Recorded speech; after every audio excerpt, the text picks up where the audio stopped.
मोहतरम, पता नहीं है मेरे सिंध को किसकी नज़र लग गई है।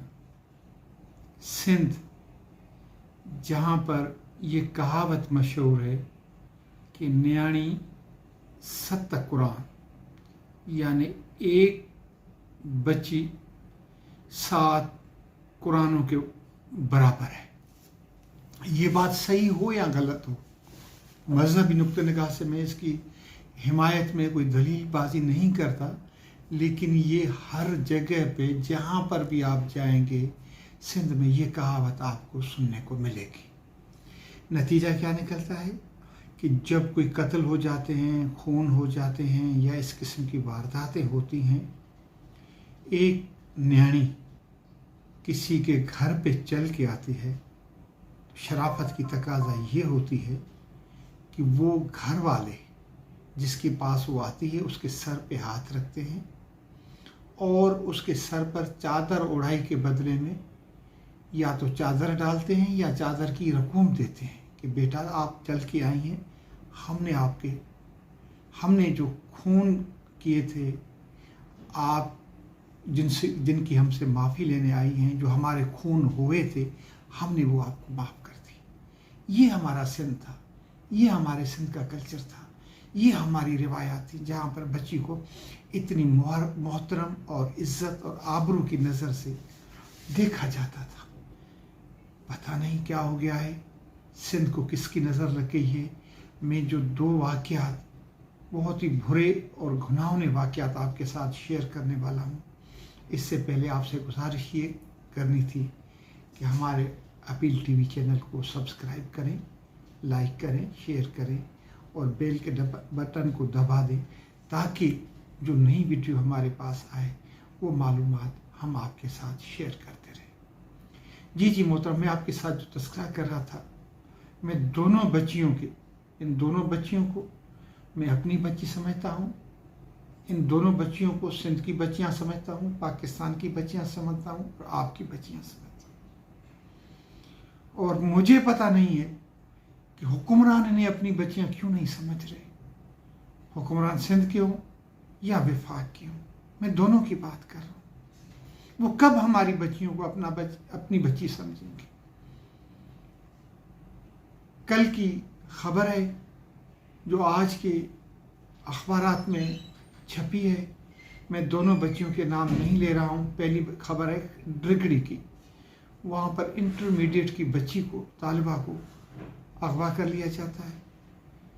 5 दिनों तक, 5 रातों तक उसे नशा दे करके वैन में वो अगवा हो जाती है। जब वो उसकी हालत गैर हो जाती है तो उसे उसके घर के आगे फेंक दिया जाता है।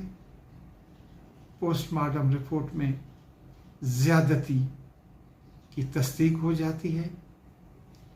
2 मुल्ज़िमान इमरान कोली और काशिफ माछी को तो पुलिस पकड़ लेती है, लेकिन जो वाक़े का सरगना है, जो अहम मुजरिम है इरफान जरवार, उस तक पुलिस नहीं पहुंच पाती।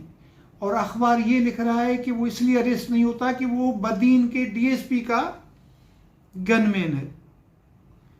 बदीन के डीएसपी का गनमैन इतना ताकतवर है कि एफआईआर में नाम होने के बावजूद, बच्ची के एफआईआर के ज्यादती की एफआईआर में नाम होने के बावजूद गनमैन को हमारी पुलिस हाथ नहीं लगा रही। ये है जनाब बिलावल भुट्टो साहब आपका सिंध, ये है मोहतरमा बेनज़ीर भुट्टो का सिंध। और हाँ, मैं आपके साथ जो दूसरी बात शेयर कर रहा हूँ वो उस साल का इंतखाब किए जहाँ से मोहतरमा बेनज़ीर भुट्टो साहिबा इलेक्शन जीत करके कभी वज़ीर आज़म तो कभी कायदे पे इख्तिलाफ बनती थी। ये आज का वाक़या है जो कल के अखबारात में आप पढ़ेंगे और न्यूज़ चैनल पर तो आपने ये सुन ही लिया होगा। इस मासूम बच्ची का भी मैं नाम नहीं लूँगा, ना ही इसके बाप का नाम लूँगा। ये शहदाद कोट शहर का वाक़या है। जी हाँ साहब, ये वही शहदाद कोट है जहाँ चंद दिन कबल एक प्रोफेसर अब्दुल जब्बार जुनेजो को तशद्दुद का निशाना बनाया गया था। यहाँ पर 5वीं जमात की बच्ची है, 12 बरस की उम्र है। इसे अगवा करके ज़्यादती का निशाना बनाया जाता है और पुलिस ने अब्दुर्रहमान कंबोह नामी मुजरिम को पकड़ लिया है। अब इन वारदातों का क्या होगा, इन मुलजिमों को सज़ा मिले या ना मिले, इससे हट करके हम जो पसमानदा इलाकों के बासी हैं, हमें जब पहले ही ये कहा जाता है कि बच्चियों की तालीम आपके लिए सही नहीं है, मुनासिब नहीं है, बच्चियों को ज़्यादा से ज़्यादा कुरान शरीफ की तालीम दिलानी चाहिए, आगे बढ़ने के उनके लिए मौके पहले ही नहीं है। अब मुझे ये बताएं कि जब ये ख़बरें वालिदैन सुनेंगे कि ना तो यहाँ पर इंटरमीडिएट की बच्ची महफूज है, ना ही 5वीं जमात की बच्ची महफूज है, तो उनके पे दिल पे क्या असर पड़ता होगा। उनके बच्चियों की तालीम के लिए, आला तालीम के लिए जो ख्वाब उन्होंने देखे होंगे वो किस तरह से चकनाचूर हो रहे होते। लेकिन इन चीज़ों का हमारे हुक्मरानों को, हमारी पुलिस को, हमारे तहफ़्फ़ुज़ के ज़िम्मेवार इदारों को कोई परेशानी नहीं है और ना ही इनके ख़िलाफ़ कोई स्पीडी ट्रायल चलते हैं और ना ही मुजरिमों के ख़िलाफ़ कोई एक्शन होता है, कोई कार्रवाई होती है।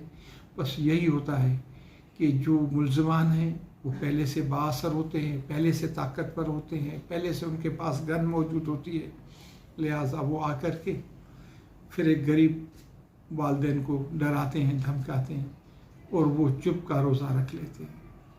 कब तक सिंध के हालात ऐसे रहेंगे, सिंध कब बदलेगा, ये सवाल है जो मैं जनाब बिलावल भुट्टो जरदारी साहब से पूछ रहा हूँ।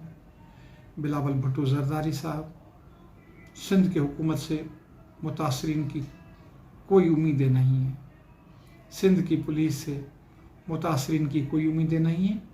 वो आपकी तरफ देख रहे हैं, आप उनकी मदद को पहुँचें, आप डिग्री का मसला हल कराएं। डिग्री में जिस बच्ची को ज़्यादती का निशाना बनाया गया है उसके मुलज़मान को कैफर किरदार तक पहुँचाने में अपना किरदार अदा करें। आप अपनी वालदा के हल्के इंतखाब में पहुँचें और जिस 5वीं जमात की बच्ची को दरिंदगी का निशाना बनाया है या गया है उनके मुलज़मान को कैफर किरदार तक पहुँचाएं। अगली वीडियो तक अपने भाई को इजाज़त दें। अल्लाह हाफ़िज़।